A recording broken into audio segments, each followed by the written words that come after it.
Welcome once again to Lehto's Law. Here's Steve Lehto. A user with a screen named Mortimer, I believe it was, asked me a question. I said, that's such a good question. I'm going to do a video on it. And I always tell you, questions or comments, put them below. And occasionally, like I said, questions are so good, I make videos. And this viewer asked me, Steve, what happens if you as an attorney don't believe your client? Your client tells you something you don't believe it's true. Well, it depends on how important that thing is and whether it's part of the case and so on. But I think what that actually raises or invokes is a bigger issue. And that is this. Suppose you are an attorney and you're representing somebody and they say, hey, I got an idea. I can get on the stand and commit perjury. And by doing so, I think I can get the jury to let me walk. It's a criminal case. And they'll never use the word perjury, but but for these facts, let's use this as the scenario, as the hypothetical, that you are a criminal defense attorney and your client, the defendant, actually tells you, I can get out of this case by lying. I want to get on the stand and lie. Okay? What then? Because all of the other things are related to this, and we'll discuss all of this. It's actually much more complicated, unfortunately, than you might think. But here's the important part, and that is that several rules get invoked here as I throw my paper about the room. And we're going to discuss all of these. It's a lot of, I think, interesting stuff if you've never thought about this before.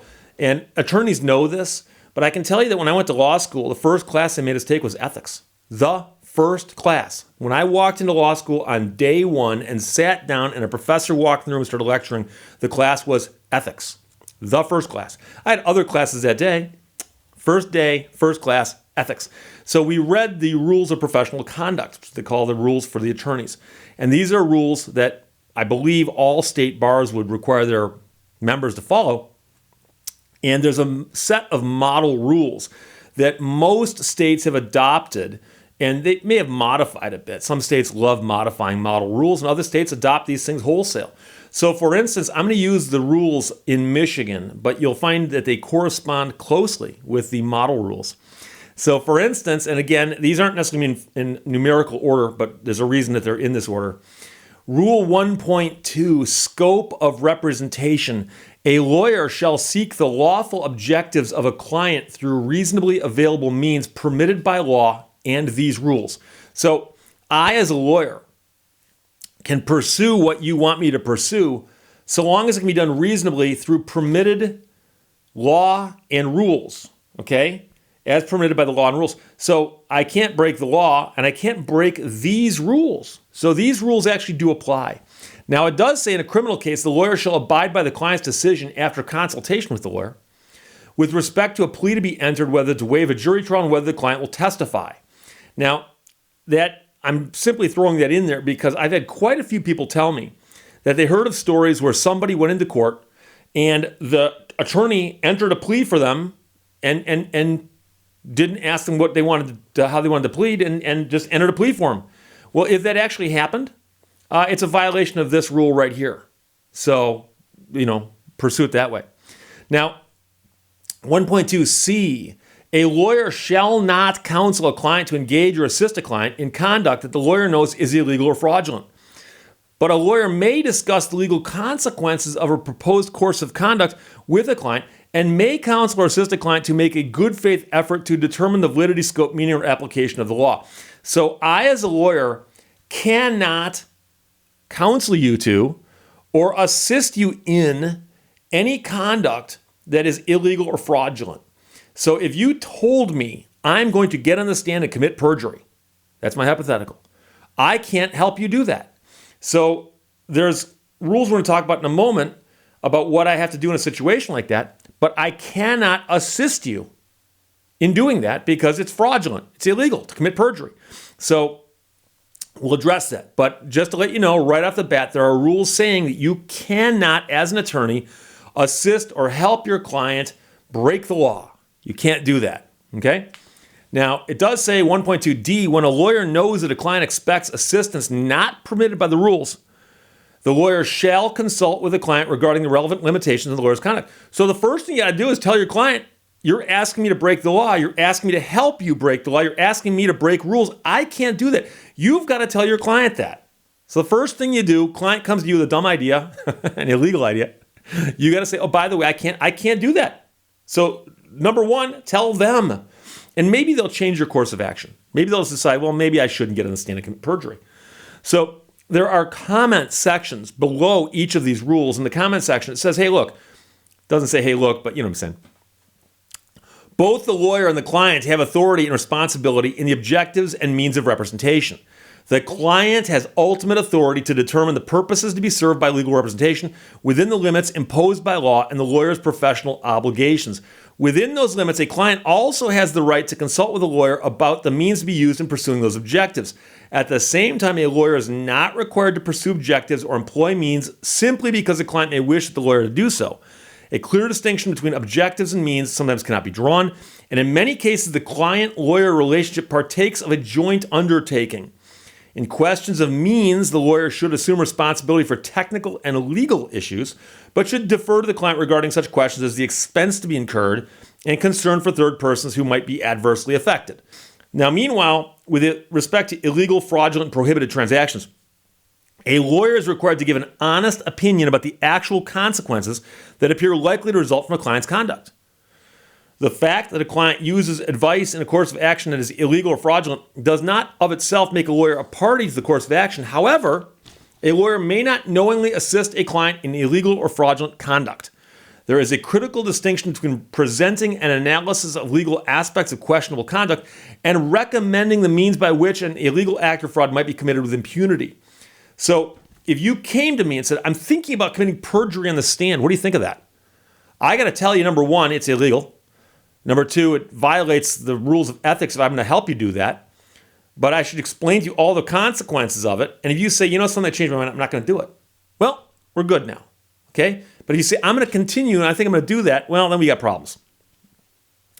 When the client's course of action has already begun and isn't continuing, the lawyer's responsibility becomes delicate. The lawyer is not permitted to reveal the client's wrongdoing, except where permitted. And there's a rule on that. However, the lawyer is required to avoid furthering the purpose, for example, by suggesting how it might be concealed. A lawyer may not continue assisting a client in conduct that the lawyer originally supposes is legally proper, but then discovers is illegal. Withdrawal from the representation, therefore, may be required. So there might be a time where you discover something's going on, you didn't know about it before, but you know about it now, you may have to withdraw as attorney. We'll get to what happens there because there's a rule on that. Rule 1.16, declining or terminating representation. Except as noted elsewhere, a lawyer shall not represent a client or where a representation has commenced shall withdraw if the representation will result in a violation of the rules of professional conduct or other law. So your client says, I am going to get on the stand and commit perjury. I have to say, I can't assist you in doing that. I can't let you do that. Now, I can't stop you from doing that, but I can withdraw as your attorney, which might cause problems down the road. But the point is that I can't stop you from breaking the law, but I cannot assist you in breaking the law. And for me to go into court and say, I call my next witness, my client is going to get a stand and is going to commit perjury. Wouldn't say that out loud, but I can't do that. So sometimes there's going to be cases where you can't withdraw because you're right in the middle of the case, okay? So this is where it gets really tricky. A lawyer may withdraw from representing a client if withdrawal can be accomplished without material adverse effect on the interests of the client, or if the client persists in a course of action involving the lawyer's services the lawyer reasonably believes is criminal or fraudulent. The client has used the lawyer's services to perpetrate a crime or a fraud. The client insists upon pursuing an objective the lawyer considers repugnant or imprudent. The client fails substantially to fulfill an obligation to the lawyer regarding the lawyer's services and has been given reasonable warning the lawyer will withdraw unless the obligation is fulfilled, i.e. you stop paying the attorney. The representation will result in unreasonable financial burden on the lawyer or has been rendered unreasonably difficult by the client, or other good cause for withdrawal. Now, when ordered to do so by a tribunal, a lawyer shall continue representation notwithstanding good cause above. So this happens once in a while in a case. Case is going along, and the attorney goes, I can't continue this representation. So the attorney asks for a hearing out of the hearing of the jury, of course, and wants to talk to the judge and tells the judge, look, I can't pursue this any further on behalf of my client. Now, you can't disclose why, but you can't continue. So you say, I need to withdraw. The court might say, well, we're right in the middle of a trial. We're here. We recognize that your client's a pain, as you have, and we don't want to allow you to withdraw because doing so is going to disrupt the trial. A tribunal could force you to continue. At least you've done what you could, though, to try to get yourself out of it, right? So if the client fires you, a lawyer shall take reasonable steps to protect the client's interests, such as giving reasonable notice to the client, allowing time for employment of other counsel, surrendering papers, and so on. But of course, if you go to the court and ask to withdraw, and the court doesn't allow it, you're stuck. But at least you covered yourself. So there are situations where you must withdraw, and that would be a mandatory withdrawal. A lawyer ordinarily must decline or withdraw from representation if the client demands that the lawyer engage in conduct that is illegal or violates the rules. So if the client asks me to break the law, you commit perjury. That would be a mandatory withdrawal situation. If you're a court-appointed attorney, you can't just tell the client you're withdrawing. You actually have to go to the court and get permission to withdraw so they can appoint somebody else. Difficulty may be encountered if withdrawal is based on the client's demand that the lawyer engage in unprofessional conduct. The court may wish an explanation for the withdrawal, while the lawyer may be bound to keep confidential the facts that would constitute such an explanation. So the lawyer's statement that professional considerations require termination of the representation ordinarily should be accepted as sufficient. So here's the deal. We're in the middle of a murder trial. I'm defending you. You're the defendant. You're my client. You come to me and say, Steve, I want to get on the stand and commit perjury. I insist on it. I want to be the only witness in the defense. I want to get up on the stand and lie. Okay? I then ask for a hearing with just the court, and I say, Your Honor, I need to withdraw. Professional considerations require termination of the representation. And the judge goes, could you please explain it a little further? What's going on? Professional considerations require termination of the representation. That's all I got to say. Now, the court might say, I'm not going to let you withdraw. Or if I'm appointed, the court might say, that's too bad. No one wants to take this case. But professional considerations require termination of the representation should be accepted as sufficient, but it's sufficient to let me out of my obligations. But the court might say, we got other problems here. You know, we've got a jury that's been impaneled, you know, and we're 6 weeks into a murder trial, whatever the case may be. So I got to try to get out, but it might be difficult. Now you might say, Steve, as a practical matter, and what are the odds of that happening? But as a practical matter, if you were appointed, difficult case, and the client insists on committing perjury, and there's no question, comes right out and tells you, I'm committing perjury. I'm going to get up there and lie. I'm going to lie like you've never seen a person lie before. I'm going to make stuff up. I'm going to invoke all kinds of craziness. I'm going to lie like there's no tomorrow. And I want you to do that. When the court asks, do you have any witnesses, Mr. Lehto? I then have to say, defendant would like to take the stand. Now, you should know that if a defendant's going to take the stand in a criminal case, the court will often question them out of the presence of the jury to make sure they understand the ramifications, that they don't have to take the stand, all that. Well, let's suppose that they actually go through all the rigmarole and say, yeah, I want to take the stand. The question is, what can I do to fulfill my obligations as an attorney without violating my obligations as an attorney? And so the question is, can I just ask my client to say, well, would you please tell the jury what you want to say? Or am I violating my responsibility, the rules of ethics, by asking questions and setting all of this up and playing along? And that's where the problem happens. because there's no bright line there. And I highly doubt that an attorney would get in trouble for participating in that if they tried to withdraw and the court wouldn't let them. Because who knows that the client actually said to the attorney, I'm going to commit perjury, because that's privileged.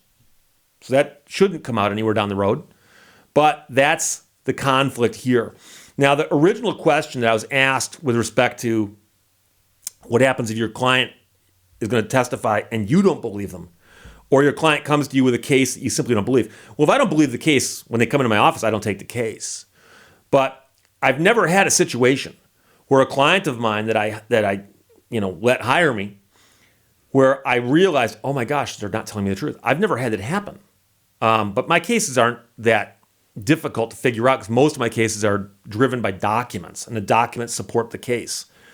I've had cases before where a client comes into me, shows me a bunch of documents, and I believe my client, but the documents don't support the case. And that's a problem. But I've never had a situation before where I believed them, then I stopped believing them. But I think most attorneys in that situation would go, well, you know something?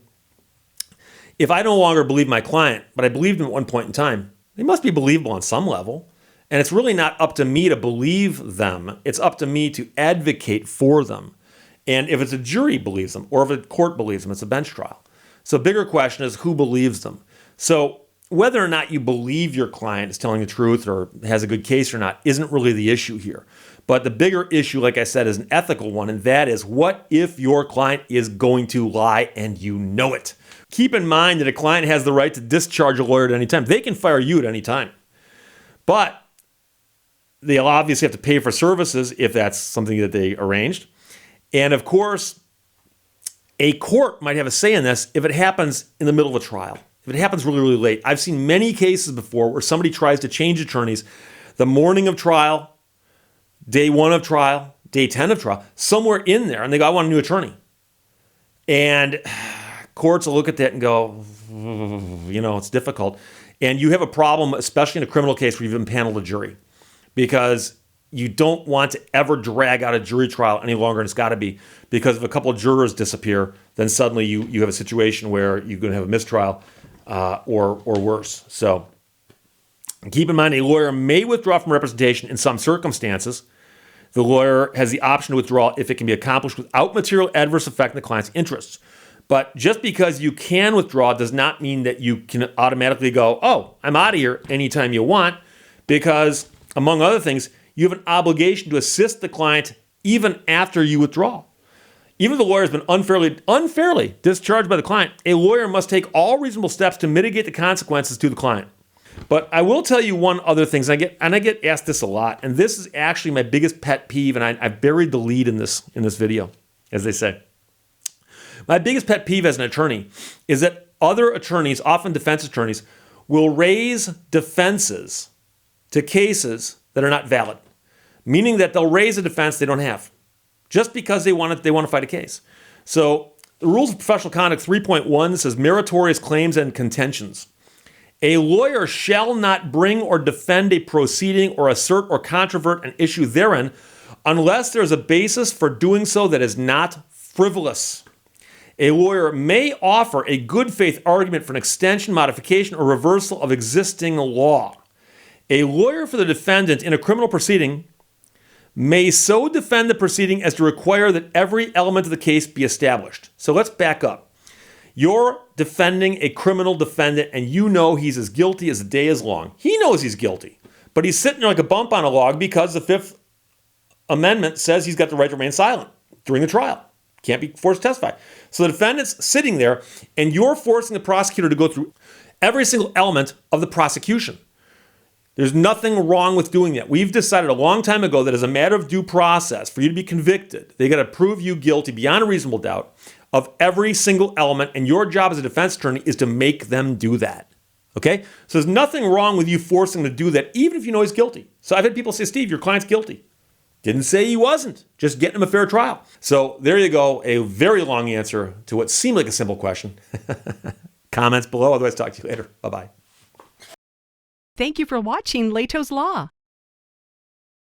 That's right. Not even MacGyver could fix this one.